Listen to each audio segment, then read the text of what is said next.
Hey everyone, NotebookLM just got so much better. Look at this. I got a 65-page entrepreneurial finance study material, and there is no way I'm reading through all of this. This is like a freaking chapter from a textbook, bro. My attention span is too cooked for this. So, NotebookLM, you can just like drag this thing in, and like as you know, you can ask the AI about this, or you can have an audio overview that is like a kind of a podcast between two people discussing the topics in that document.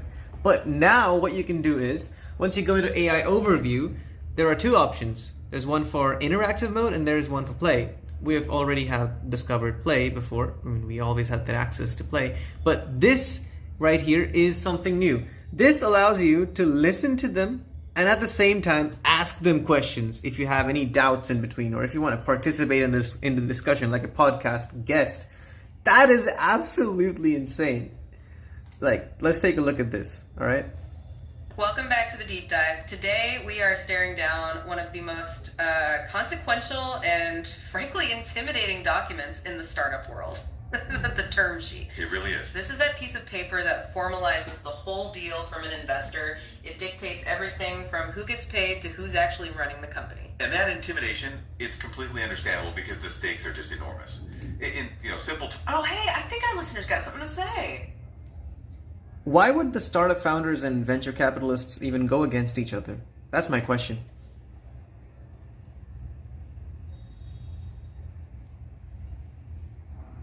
That is a phenomenal question. And honestly, it gets to the very heart of the term sheet. Okay, let's unpack this, because they have to be aligned to build a company. But their individual financial interests and their views on risk are fundamentally different. Think of it this way. Everyone wants the company to be a Google, the massive success. Right, that's the shared upside. But the conflict arises over two things: control, and what happens if the company is just okay, or worst case, fails. The founders who have poured their lives into this tend to be much more optimistic about the high upside. They believe in the unicorn. Exactly. Investors, on the other hand, are portfolio managers. They know most ventures fail, so they focus intensely on downside. All right, you get the idea. So whenever you want to participate, you can just click on the join button, and it's going to ask you as if it's an actual podcast, and you're a guest over there, and you're trying to ask a question by raising your hand. It's kind of like that. That's actually insane.